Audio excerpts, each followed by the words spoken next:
홍콩 흐짜. 네, 안녕하세요. 반갑습니다. 홍콩쌤입니다.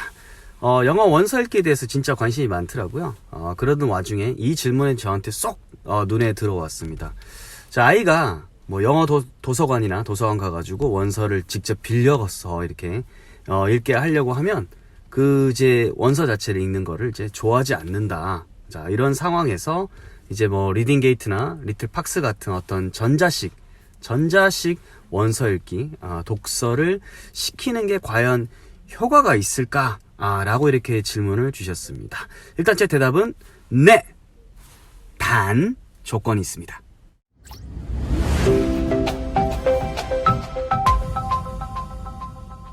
그잖아요. 어떤 애들은 때가 되면 영어 독서를 하고 싶어 해가지고 이게 졸르는 애들도 있고, 어떤 애들은 이렇게 시키려고 해도 이게 안 됩니다. 뭐 사주고 이렇게 해도 안 되는 경우가 있어요. 참 이게 케바케죠, 그죠? 인생에 참 쓴 묘미인데, 제가 좀 일단은 영어 독서에 대해서 조금 말씀드리면, 영어 독서는 특히 아이들 같은 경우에는 기본적으로는 소리 노출이 있은 다음에 일어나야 됩니다. 즉 소리 노출, 이게 충분히 이루어졌을 때 그 다음 단계인 독서로 연결될 수 있는 확률이 굉장히 높다는 겁니다.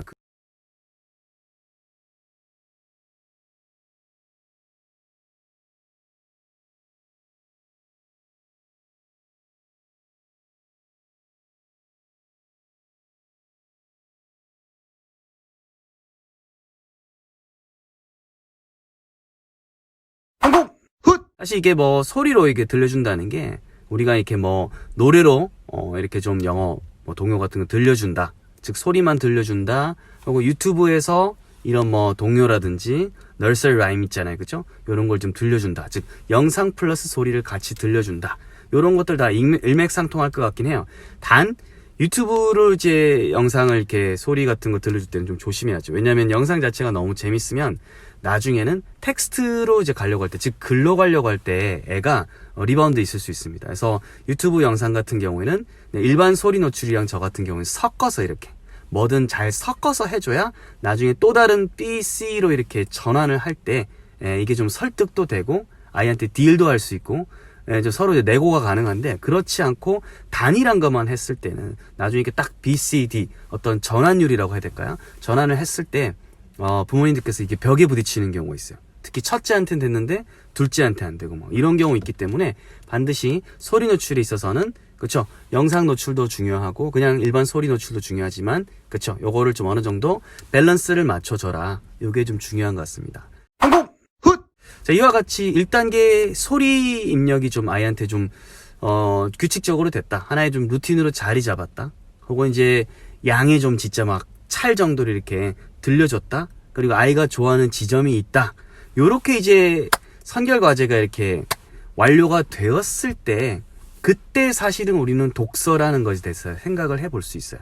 무슨 말인지 알겠죠? 그래서 그때 독서에 대해서 생각을 한다면 사실은 파닉스를 좀 도와주면 좋겠죠. 그죠? 파닉스를 좀 아이가 익힌다, 그리고 나아가서 사이트 워드를 익힌다. 사이트 워드는 솔직히 말하면 옵셔널이에요. 해도 되고 안 해도 되고, 아니면 많은 이제 이런 인풋 과정을 통해서 아이가 스스로 익혔을 수도 있습니다. 물론 그거를 프로그램을 혹은 이제 뭐 카드나 이런 것들 돈 주고 사가지고 해서 아이가 즐겼다, 뭐 그래도 좋은 거예요. 잘 된 거예요. 하지만 그렇지 않고 그냥 즐기면서 가가지고 사이트를 그냥 떼고 애가 이제 책을 읽고 싶어 한다, 그거만 해도 일단 성공이에요. 걸어온 길은 다르겠지만 일단 성공이니까 우리 애가 뭐 사이트워드 안 했다라고 막 불안에 떨거나 이럴 필요는 없고요. 이런 식으로 소리에서 파닉스를 넘어서 이렇게 일단은 활자 책으로 왔다 라면 이 친구는 일단 독서를 할 준비가 된 겁니다.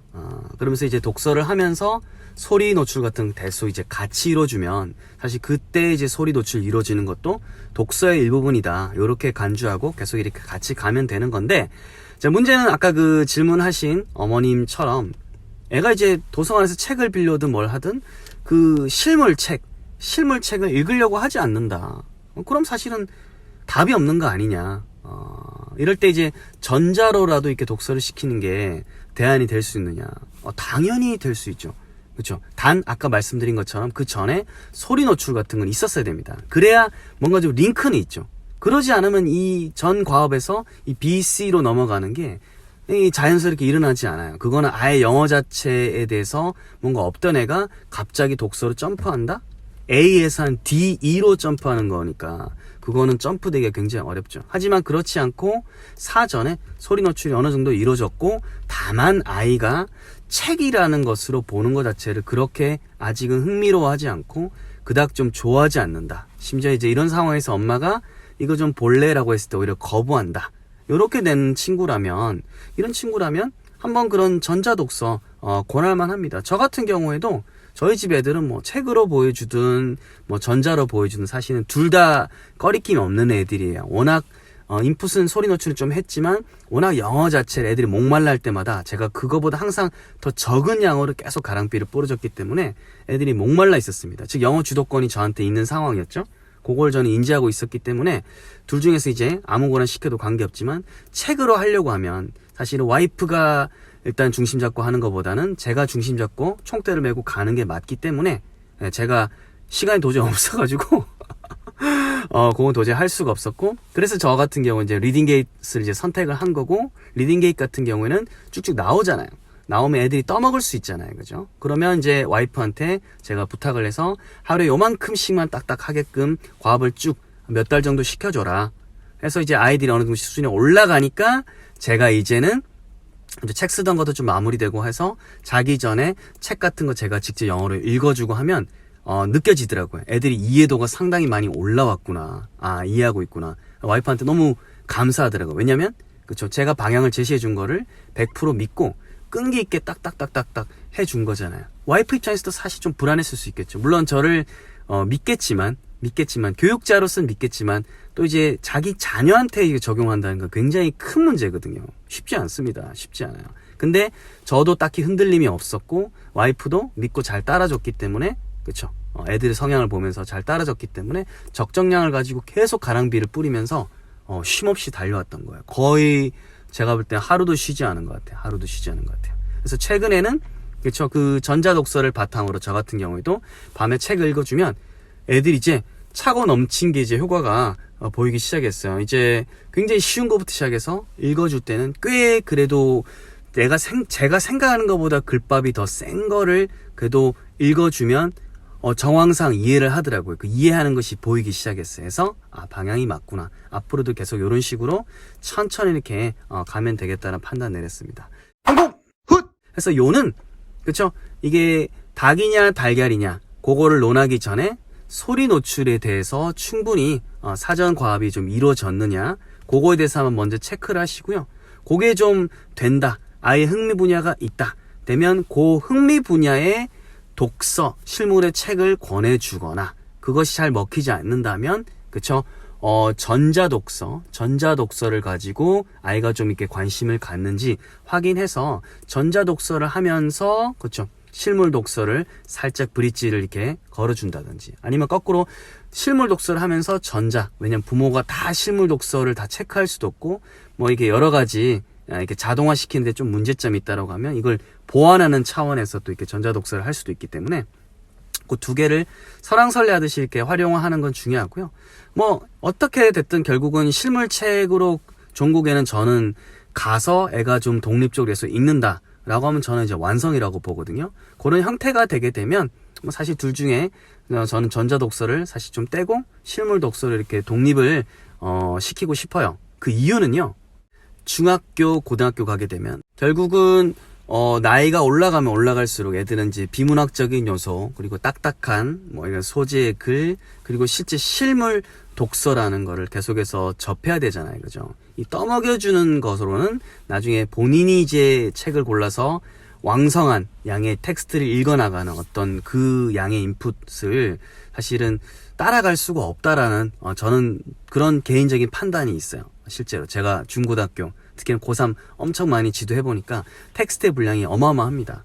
그래서 그때까지는 점점 이제 분량에 있어서도 이제 빌드업을 하는 게 좋고 그러면 결국은 나중에 묵독이라든지 이런 쪽으로 온전히 텍스트만 가지고 쭉 올라가야 되는 과업이 결국은 필요하니까 그런 어떤 영상 독립이 과제가 좀 필요하지 않나. 물론 그걸 100% 떼낼 수는 없겠지만 그걸 마음속에 그리면서 서서히 어떤 분량에 대해서 좀 이렇게 생각을 하는 거죠.